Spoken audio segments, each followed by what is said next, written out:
Hi, welcome to my YouTube channel टेक्जीन। पिछली video में हम लोगों ने कंस्ट्रक्टर्स के बारे में पढ़ा था।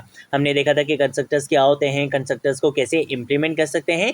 ये सारी चीज़ें हम लोगों ने पिछली वीडियो में बहुत अच्छे से प्रैक्टिकल एग्जांपल्स के साथ कवर कर ली थी। अगर आप लोगों ने अभी तक पिछली वीडियो नहीं देखी तो काइंडली पिछली वीडियो को ज़रूर देख लेना। आज की वीडियो का जो हमारा टॉपिक है वो है इनहेरिटेंस। और इनहेरिटेंस हमारी ऑब्जेक्ट ओरिएंटेड प्रोग्रामिंग का मोस्ट इंपॉर्टेंट फीचर है, मोस्ट इंपॉर्टेंट पिलर है हमारी ऑब्जेक्ट ओरिएंटेड प्रोग्रामिंग का। और इसकी इंपॉर्टेंस का आइडिया आपको खुद इस वीडियो में पता चल जाएगा, ठीक है। और बहुत सारे स्टूडेंट्स को ये कंप्लेंट रहती है कि यार मुझे इनहेरिटेंस का कॉन्सेप्ट समझ नहीं आया, मुझे इंप्लीमेंट करना नहीं आ रहा, मुझे समझ नहीं आ रहा कि मैं कब कैसे इनहेरिटेंस को इम्प्लीमेंट करूँ, कहाँ इम्प्लीमेंट करूँ, किस तरह से इम्प्लीमेंट करूँ। ये सारी चीज़ें आपको मैं इस वीडियो में बहुत अच्छे से प्रैक्टिकल एग्जांपल्स के साथ जब समझाऊंगा तो आपको इनहेरिटेंस में कोई इशू नहीं होगा फिर, ठीक है। तो देखो, मैंने यहाँ पर एक फाइल बना ली है inheritance.html के नाम से। HTML की बॉडी टेम्पलेट जनरेट कर लिए। JS फोल्डर के अंदर एक फाइल बनाई है inheritance.js, और उस जावास्क्रिप्ट की फाइल को मैंने यहाँ पर लिंक करवा दिया। इससे ज़्यादा कोई काम नहीं करा है। चलकर आपको आउटपुट दिखाऊंगा तो देखो मेरा वेब पेज आपको यहाँ पर ब्लैंक दिख रहा है, ठीक है।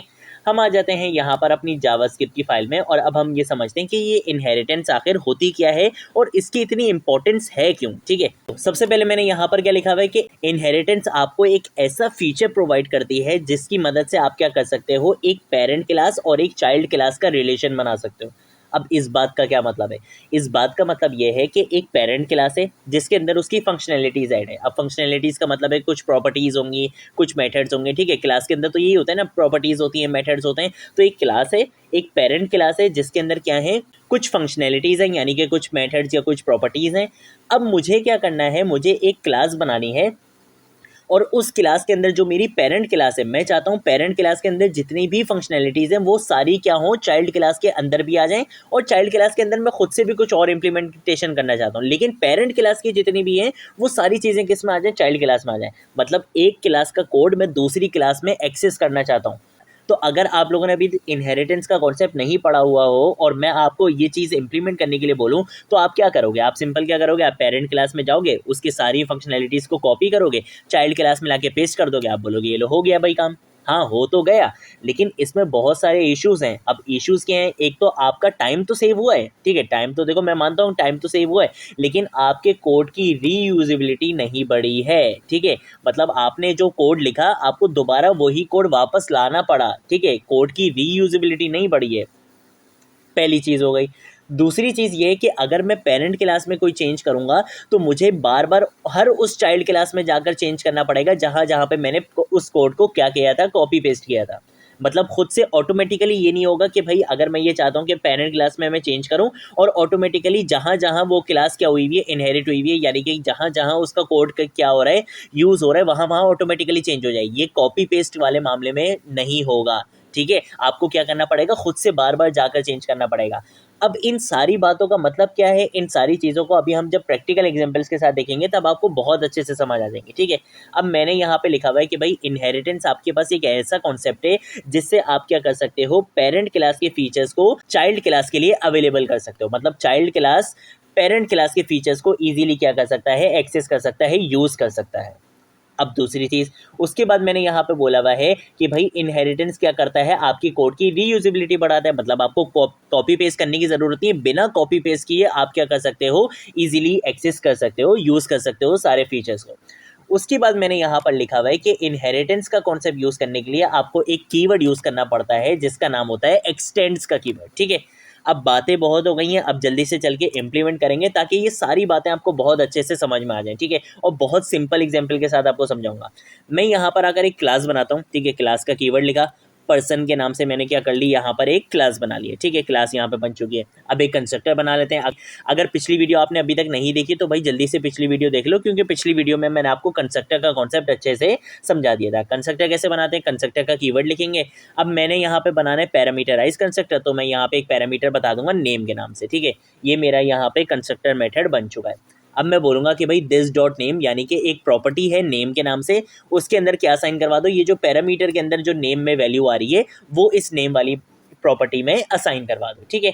उसके बाद अब एक और काम ये करते हैं कि मैं यहाँ पर आकर एक ग्रीट का क्या करूँगा, एक मेथड बना लूँगा, और इसके अंदर मैं ये बोलूँगा कि भाई ये क्या करेगा, कंसोल डॉट लॉग करवाएगा। किसको कंसोल डॉट लॉग करवाएगा, यहाँ पे मैं यूज़ करूँगा टेम्पलेट लिटरल्स का कॉन्सेप्ट, ताकि मैं अपने मैसेज को और अपनी प्रॉपर्टी की वैल्यू को ईजिली क्या कर सकूँ, कॉन्केटिनेट कर सकूँ। ठीक है, तो मैं यहाँ पर आकर लिख लूँगा हेलो आई एम, और अब मुझे क्या चाहिए, नेम के अंदर जो भी वैल्यू आ रही है वो चाहिए। तो उसके लिए मुझे क्या करना पड़ेगा, यहाँ पे डॉलर का साइन यूज़ करूँगा, डॉलर के बाद मैं यहाँ पे कर्ली ब्रेसेस लगाऊंगा और इसके अंदर मैं लिख लूँगा दिस डॉट नेम। तो इस नेम वाली प्रॉपर्टी के अंदर जो भी वैल्यू आ रही होगी वो यहाँ पे क्या हो जाएगी, कॉन्केटिनेट हो जाएगी। ठीक है, मैंने सिंपल क्या करा है, मैंने सिंपल एक क्लास बनाई है पर्सन के नाम से, उसके अंदर एक कंस्ट्रक्टर बनाया है जो क्या करेगा, एक पैरामीटर लेगा नेम वाली प्रॉपर्टी में, और उसके बाद मैंने एक मेथड बनाया है जो क्या करेगा, एक मैसेज डिस्प्ले करवा देगा। सिंपल, इससे ज़्यादा कोई काम नहीं करा है। ठीक है, अब मैं क्या करूँगा, मैं यहाँ पर आकर एक और क्लास बनाऊंगा। ठीक है, तो मैं यहाँ पे आके क्या करूँगा, क्लास का कीवर्ड यूज़ करूँगा और स्टूडेंट के नाम से क्या करूँगा, मैं यहाँ पे एक क्लास बना लूँगा। ठीक है, अब मैं ये चाहता हूँ कि जो कंस्ट्रक्टर यहाँ पर बना हुआ है, जो ग्रीट का मेथड यहाँ पर बना हुआ है, वही सेम काम मुझे इस क्लास में भी चाहिए। ठीक है, मान लो कि भाई मुझे एक्स्ट्रा तो काम चाहिए ही चाहिए, लेकिन ये जो कोड है ये एज इट इज़ मुझे यही सेम कोड इसमें भी इम्प्लीमेंट करवाना है। तो अगर आपको इनहेरिटेंस के कॉन्सेप्ट के बारे में नहीं पता होगा तो आप क्या करोगे, आप इसको यहाँ पे कंट्रोल सी करोगे, यहाँ पे लाके पेस्ट कर दोगे, आप बोलोगे ये लो भाई हो गया काम, और वाकई में ये काम हो गया है आपका। अगर मैं आपको यहाँ पर आकर दिखाऊँ, मैं यहाँ पर आता हूँ लेट स्टूडेंट वन के नाम से क्या करूँगा, एक ऑब्जेक्ट बना लूँगा इक्वल टू न्यू, और यहाँ पे मैं लिखूँगा स्टूडेंट। ठीक है, इस तरीके से लिखने के बाद यहाँ पे आपको क्या करना है, एक पैरामीटर पास करवाना है। तो मैं यहाँ पे पैरामीटर पास करवा देता हूँ फरजीन। ठीक है, और उसके बाद हम क्या करेंगे, यहाँ पे आगे लिखेंगे स्टूडेंट वन डॉट ग्रीट वाले मेथड को क्या करेंगे, कॉल करवाएंगे। तो आपको मैसेज में क्या मिल जाएगा, hello I am Farzeen. Control ऐसे सेव करूंगा, चलकर आपको दिखाऊंगा, तो देखो यहाँ पर मिल चुका है हेलो आई एम फरजीन। तो देखो कॉपी पेस्ट से आपका काम तो हो गया, लेकिन एक वही प्रॉब्लम आपके पास आएगी कि अगर मैं यहाँ पर पेरेंट के, अगर मैं यहाँ पर चेंज करता हूँ, फॉर एग्जांपल मैं चाहता हूँ कि भाई एच क्या कर दो, स्मॉल कर दो। ठीक है, कंट्रोल ऐसे सेव करूँगा, चलकर आपको दिखाऊंगा, क्या एच स्मॉल हुआ, नहीं हुआ है एच स्मॉल, जबकि जहाँ से मैंने उस कोड को कॉपी करा था मैंने वहीं पर ही चेंजेस करी हैं। लेकिन मुझे क्या करना पड़ेगा, मुझे उस हर जगह पे जाके चेंज करना पड़ेगा जहाँ पे मैंने उस कोड को क्या किया था, कॉपी पेस्ट किया था। ठीक है, अब ये तो बहुत एक छोटा सा माइनर सा चेंज था। अगर आपके बॉस ने आपको बहुत बड़ा चेंज करने के लिए बोल दिया तो आप तो अपना सर पकड़ के बैठ जाओगे, आप बोलोगे यार अब मैं कहाँ कहाँ जाकर चेंजेस करूँ, किस तरीके से चेंज करूँ। और कभी कभी जब आप बड़े प्रोजेक्ट्स पर काम कर रहे हो तो फिर आपको याद भी नहीं रहता कि आपने कहाँ कॉपी पेस्ट किया, और ये कॉपी पेस्ट का कॉन्सेप्ट चलता भी नहीं है। इसी चीज़ों को सॉल्व करने के लिए, इन्हीं सारी चीज़ों को सॉल्व करने के लिए आपके पास कॉन्सेप्ट आता है इनहेरिटेंस का, कि आपके पास जो चीज़ बनी बनाई है आपको उसको दोबारा यहाँ पे लिखने की ज़रूरत नहीं है। यही कहलाता है आपकी कोड रीयूजेबिलिटी का, यही कॉन्सेप्ट कहलाता है आपकी कोड रीयूजेबिलिटी का, कि आपके अपने कोड को रीयूज़ करना है। ठीक है, जो कोड आपका बना हुआ है उसको रीयूज़ करना सीखना है। तो इन्हीं सारी चीज़ों के लिए आप क्या यूज़ करते हो, इनहेरिटेंस का कॉन्सेप्ट यूज़ करते हो। ठीक है, अब फॉर एग्जांपल मैं यहाँ पे इसको हटा देता हूँ और मैं एक काम ये करता हूँ कि मैं यहाँ पर अगर इसका एच जो है वो अभी वापस कैपिटल कर लेता हूँ। अब मैं क्या चाहता हूँ कि ये जो स्टूडेंट वाली क्लास है ये इस पर्सन वाली क्लास को अपना पेरेंट बना ले, और इस क्लास के अंदर की जितनी भी फंक्शनैलिटीज़ हैं उन सबको ये क्या कर सके, एक्सेस कर सके। मतलब इसके अंदर की जितनी भी चीज़ें हैं वो इस सब के लिए क्या हो जाए, अवेलेबल हो जाए। तो उसके लिए क्या करना पड़ेगा, मैंने आपको अभी बताया था कि इनहेरिटेंस करने के लिए आप यूज़ करते हो एक्सटेंड्स का कीवर्ड। तो मैं यहाँ पर आकर लिखूंगा एक्सटेंड्स, उसके बाद एक्सटेंड्स के बाद आपने पेरेंट क्लास का नाम देना होता है। देखो जो क्लास इनहेरिट कर रही होती है, मतलब जिसको फीचर्स चाहिए होते हैं, वो आपकी चाइल्ड क्लास होती है, और जिस क्लास से आप इनहेरिट कर रहे होते हो, जिस क्लास के फीचर्स आप ले रहे होते हो, वो आपकी पेरेंट क्लास होती है। तो आपने यहाँ पे सबसे पहले चाइल्ड क्लास लिखी, उसके बाद आपने एक्सटेंड्स का कीवर्ड लिखा कि ये इनहेरिट कर रही है, किसको इनहेरिट कर रही है, इसका पेरेंट कौन है, ये पर्सन वाली क्लास को इनहेरिट कर रही है। बस जहाँ तक मैंने जैसे ही लिखा है, इस क्लास के अंदर जितना भी काम हुआ था वो सारा किसको मिल चुका है, इस क्लास को मिल चुका है। और अब इस क्लास के अंदर मुझे वापस ये काम कॉपी पेस्ट कराने की या खुद से टाइप करने की ज़रूरत नहीं है। कंट्रोल ऐसे सेव करूँगा, चलकर आपको दिखाऊंगा, तो देखो स्टिल आपको यहाँ पे मेरा वो आउटपुट दिख रहा है। ठीक है, मैं यहाँ पे रिफ्रेश भी करके दिखा देता हूँ, तो देखो अभी भी यहाँ पर आपको दिख रहा है। ठीक है, तो ये क्या है, ये आपके पास कॉन्सेप्ट होता है इनहेरिटेंस का। देखो मैंने यहाँ पर आपको दिखने में ऐसा लग रहा है कि मैंने यहाँ पर कोई काम नहीं करा, लेकिन मैंने क्या करा है, मैंने कोड को रीयूज़ करा है। मैंने बोला कि भाई ये कोड मेरे पास ऑलरेडी हुआ था, तो मैंने इसको यहाँ पे क्या कर दिया, इस क्लास को इनहेरिट करवा दिया इस क्लास से। ठीक है। अब ये जो आपकी पेरेंट क्लास होती है ना, इसको 2-3 नाम और भी दिए जाते हैं और अक्सर इन नामों से इंटरव्यू क्वेश्चंस में पूछ लिया जाता है या एग्जाम्स वगैरह में पूछ लिया जाता है, तो आपको ये नाम इन टर्मिनोलॉजीज का आपको पता हो, इस वजह से मैं आपको बता रहा हूँ। ये जो आपकी पेरेंट क्लास होती है ना, इसको एक तो पेरेंट क्लास तो बोलते ही बोलते हैं, ठीक है। इसके साथ साथ इसको बोला जाता है बेस क्लास, ठीक है। इसके साथ साथ इसको बोला जाता है सुपर क्लास, ठीक है। तो ये 3 नाम आपको लाजमी पता होने चाहिए। ऐसे ही ये जो आपकी चाइल्ड क्लास होती है, इसको एक तो कहा जाता है चाइल्ड क्लास कहा जाता है, ठीक है। एक इसको कहा जाता है ड्राइव्ड क्लास, ठीक है, कि ये क्या होती है आपकी बेस क्लास से ड्राइव्ड की जाती है, तो इसको क्या कहा जाता है, ड्राइव क्लास भी कहा जाता है।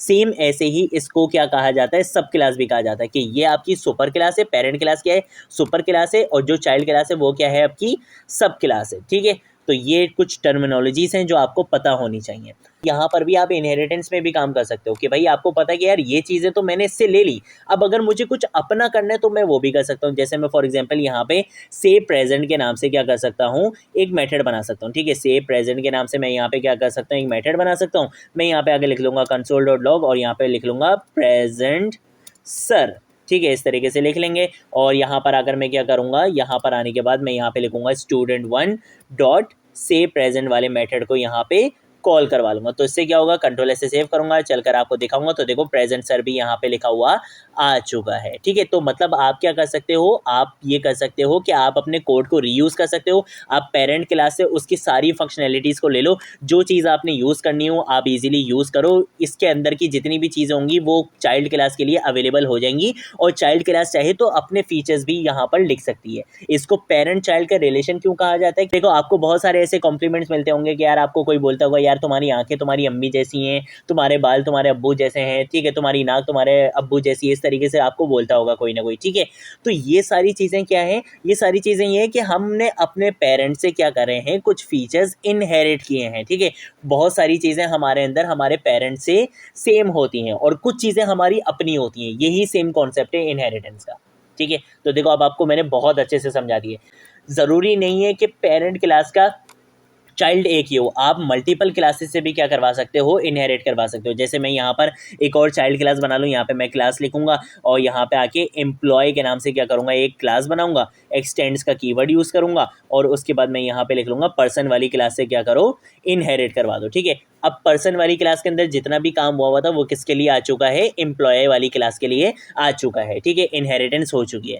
मैं सिंपल क्या कर सकता हूँ, मैं यहाँ पर आता हूँ और यहाँ पर आने के बाद मैं लिखूँगा लेट के बाद मैं यहाँ पे लिख लूँगा employee1 इक्वल टू न्यू, और न्यू के बाद मैं यहाँ पे लिख लूँगा एम्प्लॉय, ठीक है। इस तरीके से करने के बाद मैं क्या करूँगा, यहाँ पे पास करवा दूंगा पैरामीटर, तो यहाँ पे मैं दे देता हूँ अली, ठीक है। इस तरीके से करने के बाद अब मैं यहाँ पे लिख लूँगा employee1 डॉट के बाद मैं क्या करूँगा, ग्रीट वाले मेथड को इजीली कॉल करवा सकता हूँ, जबकि ग्रीट वाला मेथड इस क्लास में नहीं है।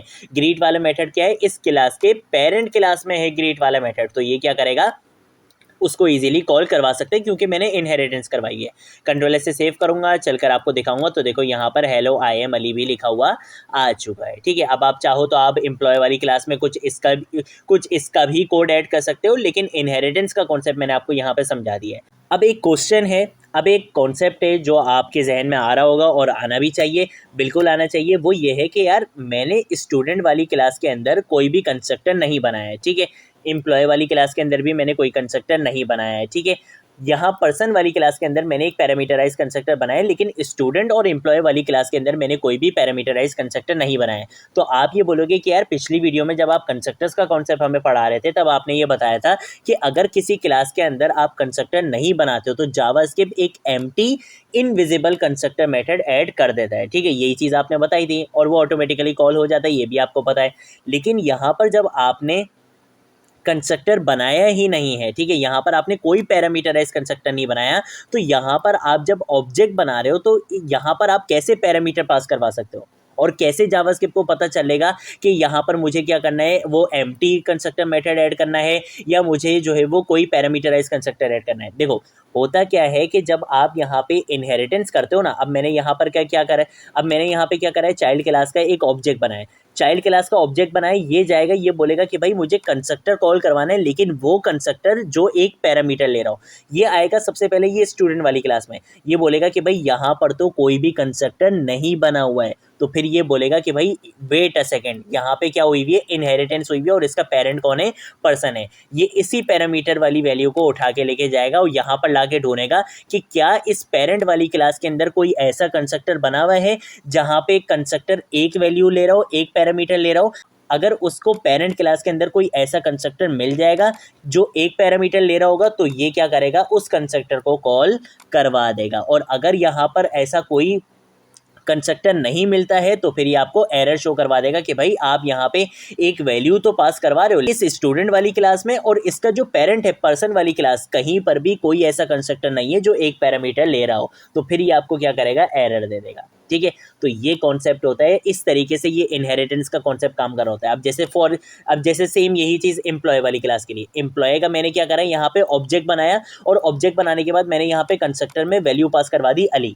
अब यहाँ पर इस क्लास में तो कुछ हुआ वही नहीं है, तो जावास्क्रिप्ट क्या करेगा, जावास्क्रिप्ट बोलेगा कि भाई इस क्लास के अंदर कुछ नहीं हुआ हुआ, लेकिन ये क्लास इनहेरिट हुई है पर्सन से, तो ये क्या करेगा, इस वैल्यू को उठा के लेके जाएगा और यहाँ पे चेक करेगा कि क्या मेरे पास इस क्लास के अंदर, इस पेरेंट क्लास के अंदर कोई ऐसा कंस्ट्रक्टर है जो एक वैल्यू ले रहा हो। हाँ भाई है, तो ये क्या करेगा, इस कंस्ट्रक्टर को उस ऑब्जेक्ट के लिए कॉल करवा देगा। ठीक है, तो ये कॉन्सेप्ट होता है आपके पास इनहेरिटेंस का। बहुत बेसिक चीज़ पढ़ाई है मैंने, लेकिन आगे आने वाली वीडियोस में हम इनहेरिटेंस के कुछ इंपॉर्टेंट और एडवांस लेवल कॉन्सेप्ट भी देखने वाले हैं, जिससे आपकी ऑब्जेक्ट ओरिएंटेड प्रोग्रामिंग की स्किल्स, जिससे आपकी जावास्क्रिप्ट प्रोग्रामिंग की स्किल्स बहुत ज़्यादा ग्रो होंगी, आपकी काफ़ी लर्निंग होगी। ठीक है, मैं एक ही वीडियो में बहुत एडवांस लेवल पर नहीं लेकर जाना चाहता, क्योंकि मैं खुद भी समझता हूँ इस चीज़ को कि ये कॉन्सेप्ट थोड़ा सा स्टूडेंट्स को हल्के हल्के करके समझ में आते हैं, ऑब्जेक्ट ओरिएंटेड प्रोग्रामिंग फ़ौरन से समझ में नहीं आ जाती है। ठीक है, तो इसीलिए मेरी कोशिश है कि मैं थोड़ी छोटी वीडियो बनाऊं और बहुत इजी एग्जांपल्स के साथ आपको ये सारी चीज़ें समझाऊं। ठीक है, कोई चीज़ नहीं समझ आए नीचे कमेंट सेक्शन में पूछ लेना, सोशल मीडिया अकाउंट्स पे पूछ लेना, मैं ज़रूर आप लोगों को रिस्पॉन्ड करूंगा। अब हम मिलेंगे नेक्स्ट वीडियो में नेक्स्ट टॉपिक के साथ, तब तक के लिए बाय बाय।